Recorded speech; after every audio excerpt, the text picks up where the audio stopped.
Hi, this is Jeff Byers. We're going to take you through another technique, maybe a faster way if you're doing such a small prop. This will work just fine. Normally, again, I want to stress that the industry wants you to create a high poly mesh and go through all of the pipeline procedures that I've talked about in the last videos. But on a teeny little prop like this, it makes more sense to, and saves more time if we just send the alpha to a program like CrazyBump. So it's going to go to File, and we're going to go to Open, and we're going to open up our UV map here, and let's go ahead and open that up. So that looks like that. That's our UV map. That's the layout. And then I found a map that already has a texture on it. So if you're lucky enough to find something like this, that's fantastic. And just so happens that I can lay that out directly over top. So I'm going to go ahead and get that. Let's turn. Might have turned snap off. So let's turn snap back on. Let's get that snapped up there. Here we go. And I think it's Control T. Yeah, Control T. And let's hold down this Shift key and move that down. Okay, so it fills up. There we go. Hit Enter. And then all I need to do is just kind of turn the opacity down on this, about 50%, and move it around a bit. Right here. There we go. Get it placed correctly. That looks real good, so I'm going to turn that back up again. There we go. And I'm going to go ahead and save this out. So File, Save As, and let's call this FIN.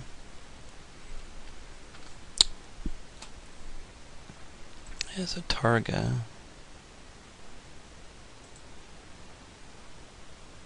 Okay, so say that as a 24-bit. There we go. And then we're going to go ahead and minimize that, close this, and we're going to go into CrazyBump right here. There we go. And show you how CrazyBump works. Let's go ahead and here click on Load. We want to go from a height map. Okay, and then we want to find our maps. So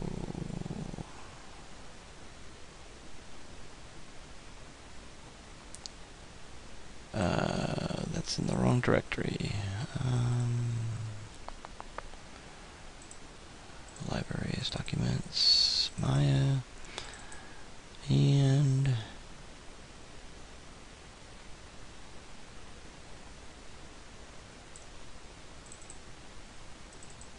okay.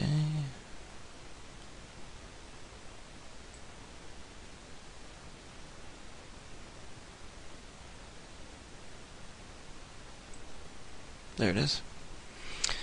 Okay, let's open that up. We are instructed to wait. Oh wow, look at that. Man, that's pushed in pretty good. You see that old seam in there? Okay, so let's take this to options. Let's go from ball to box. There we go. Right, good. And what we want to do is we want to turn off a couple things in preview. So options, turn off parallax displacement. That looks a little better. And let's also turn off ambient occlusion. And let's turn off specularity. I'm just focused on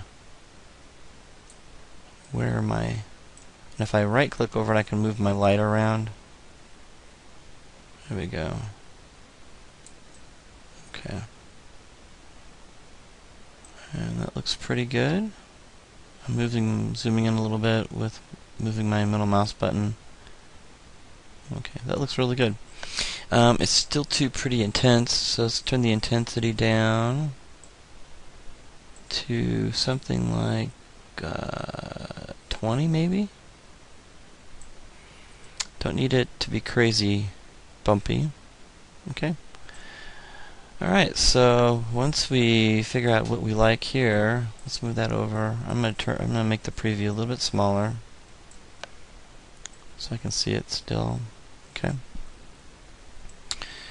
Alright, so what we want to kind of add the other stuff in here so I got my normal looking good. Now, you may want to mess around more with the fine detail. I've got that set up 99 and everything set up at 99.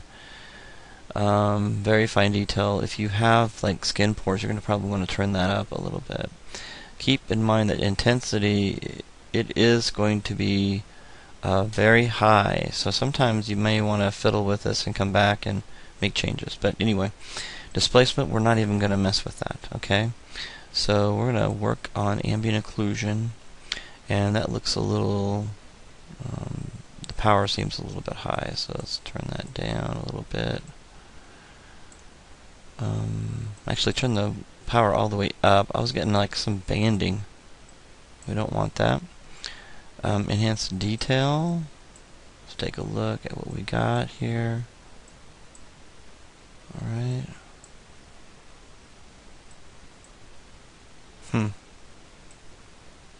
Interesting here. We really don't want any halos, anything like halos going on here. And lighten, let's take a look at what we got here. I'm going to mess with enhanced detail a minute.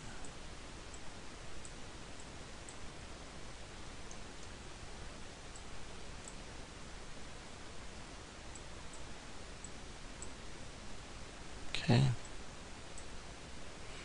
I kind of like that darker feel.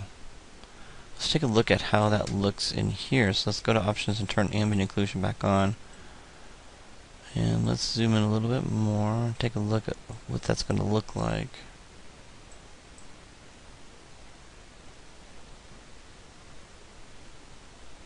Okay.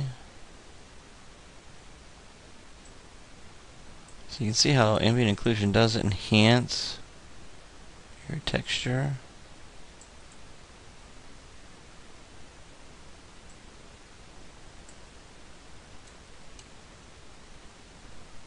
Alright, so let's turn it down to where it's almost all black. That's one of the questions I've got to ask myself. Is that what I want to see? Why do I want a really light ring? Something like that. That's subtle. And when you turn it off, you can notice it. Let's keep it subtle. I think that's a good idea. Keep it subtle. Let's keep the ring out of there, though. We got a white ring in there. So let's kind of keep that subtle. Okay. Okay, and our specularity. Let's go ahead and add our specularity here. And let's take a look at that.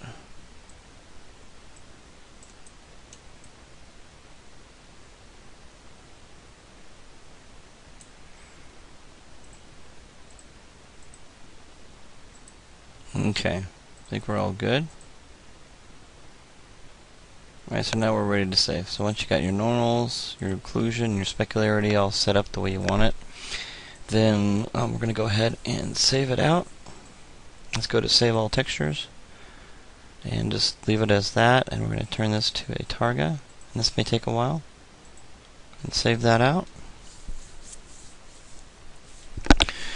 It looks like it's all finished, but you need to wait for a while before you turn it off. Anyway, that's that, and see you next time.